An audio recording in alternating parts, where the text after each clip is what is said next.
It was a warm Saturday afternoon in our quiet suburban neighborhood.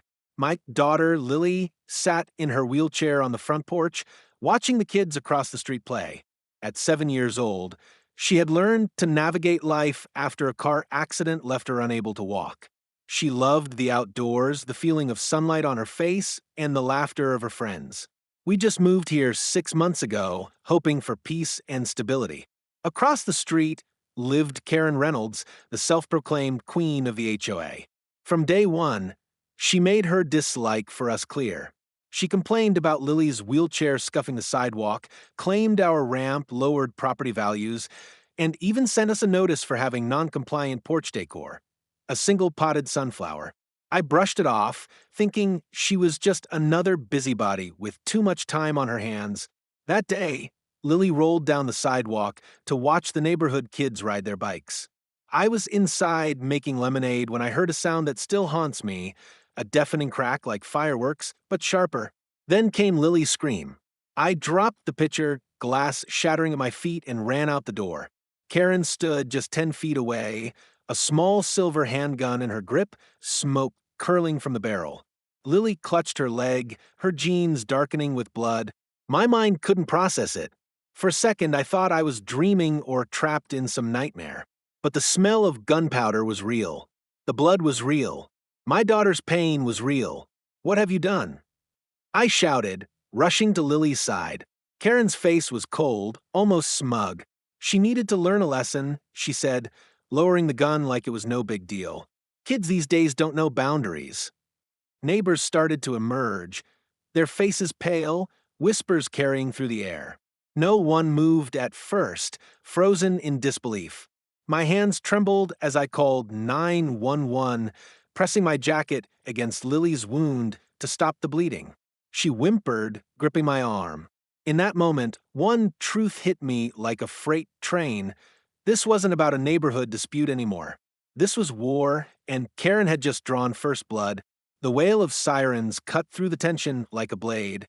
Neighbors formed a hesitant circle around us, their faces reflecting shock, fear, and curiosity. I kept my focus on Lily, who was pale and shaking in her wheelchair, gripping my hand like a lifeline. Her leg was soaked in blood, the denim clinging to her skin. Every second felt like an hour. Karen stood nearby, gun still dangling in her right hand, as if she'd just swatted a fly. When Officer Daniels arrived, his eyes darted from Lily to the weapon in Karen's grip. "Ma'am, put the gun down," he ordered. She rolled her eyes before placing it on the grass, hands raised in mock compliance. "She was on my property," Karen said before anyone asked. I told her not to roll her wheelchair into my driveway. She didn't listen. I had to make a point. My mouth dropped open. A point? She's 7 years old. I shouted, my voice cracking. The paramedics arrived, swiftly moving Lily onto a stretcher. She whimpered as they lifted her, the pain etched across her small face. I climbed into the ambulance beside her, my mind spinning. How could this be happening? Through the open doors, I saw Karen speaking to the police like she was explaining a garden dispute. She gestured toward my house, her voice calm, her tone rehearsed. They've been trouble since they moved in. That ramp? Against HOA guidelines. I'm not the only one fed up. The ambulance lurched forward, sirens blaring. I stroked Lily's hair, whispering promises I wasn't sure I could keep. "It's going to be okay, baby. Mommy's here. I won't let her hurt you again." In my chest, fear was quickly hardening into something else, rage. Not the kind that fades, but the kind that burns cold, steady, and relentless. I wanted justice, and I knew Karen wasn't going to give it willingly. At the hospital, Lily was rushed into surgery to remove the bullet and repair the damage. I was left in a sterile waiting room, the fluorescent lights buzzing overhead. My hands were still sticky with her blood, and as I sat there, staring at the white tile floor, one thought consumed me. If the system didn't stop Karen, I would. By the time I returned from the hospital, it was nearly midnight. Lily was stable, but in pain, sleeping under the soft hum of the machines. The doctors said the bullet had shattered bone in her leg, and her recovery would be long and uncertain. My heart ached for her, For the life she'd have to fight, even harder to live, I stopped by the police station on my way home. Officer Daniels sat across from me with a clipboard, his eyes tired but guarded. "We've taken Karen into custody," he said, but his tone lacked conviction. "It's a complicated situation." I leaned forward. "She shot a child. What's complicated?" He sighed. "She's claiming self-defense. Says your daughter was threatening her safety by trespassing repeatedly. She's well known in the community as friends in the HOA and, well, in certain circles.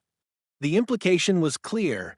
Karen had influence, and that influence could warp the truth." I signed my statement detailing every event I could recall, the sound of the gunshot, the smell of gunpowder, Karen's words, just teaching her a lesson. Daniels jotted notes, but I could see the hesitation in his eyes. "Will she be charged?" I asked. He hesitated. "Possibly, but these cases, they can get messy." When I left the station, the neighborhood was silent, almost eerily so. My porch light illuminated the ramp Karen hated so much. There was still a dark stain on the sidewalk where Lily had fallen. I stood there for a long moment, the weight of the day pressing down on me. I thought of Karen in some holding cell, smug and confident that she'd walk free. I thought of Lily in her hospital bed, her dreams interrupted by pain. I knew then that this wasn't going to be solved with just a police report. Karen had declared war the moment she pulled that trigger. And if she thought I was going to sit quietly while she twisted the truth, she was gravely mistaken. This wasn't over, not by a long shot. The next morning, my phone buzzed with a message from a neighbor, Karen's back home. My stomach dropped. I checked the news, no charges filed yet. She'd posted bail within hours. When I drove past her house, she was out front, watering her roses like nothing had happened. She even waved at me with a sly smile. My grip tightened on the steering wheel. That afternoon, HOA members started knocking on my door. They spoke in hushed voices, avoiding eye contact. "We're sorry for what happened," one said, "but you should understand, Karen's done a lot for this community." The implication was sickening. Their loyalty to her outweighed justice for my child. Then came the letter. Delivered in an unmarked envelope, it was from the HOA board. They claimed my unstable emotional state made me a danger to the neighborhood and hinted at possible fines for violations. They dared to use my grief against me. That night, I sat in the hospital by Lily's bed, holding her hand. She woke briefly, her voice groggy. "Mommy, why did she hurt me?" I swallowed hard, unable to answer. My little girl deserved safety, not politics. I made a promise then, one I intended to keep. If the system wouldn't hold Karen accountable, I'd find a way to make sure she never hurt anyone again. I started quietly reaching out to other neighbors.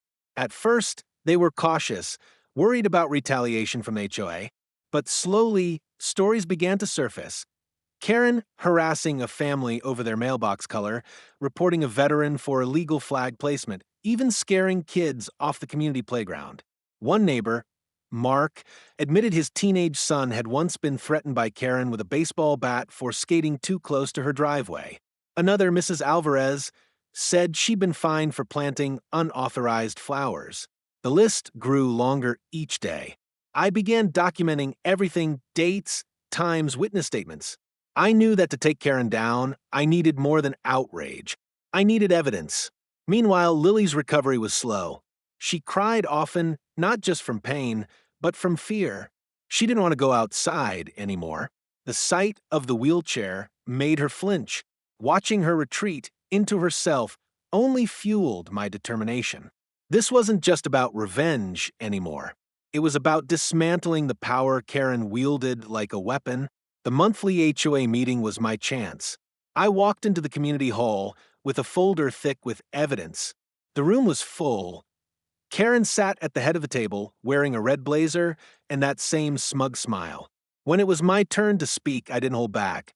I laid out every documented incident, every complaint, every intimidation tactic. I showed photos, played audio recordings, and read witness statements aloud. Gasps filled the room. Karen tried to interrupt, but I kept going.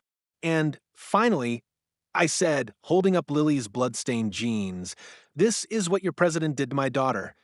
For the first time, Karen's smile faltered. The pressure worked. The board voted to suspend Karen pending investigation. But she didn't take it quietly. Late that night, I caught her on my security cameras, ripping flowers from my garden and dumping trash on my porch. I sent the footage to the police. This time, there was no complication they could hide behind.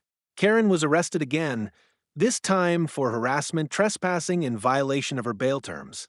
Combined with the mountain of evidence, it was enough to finally bring real charges for the shooting. Months later, she was convicted.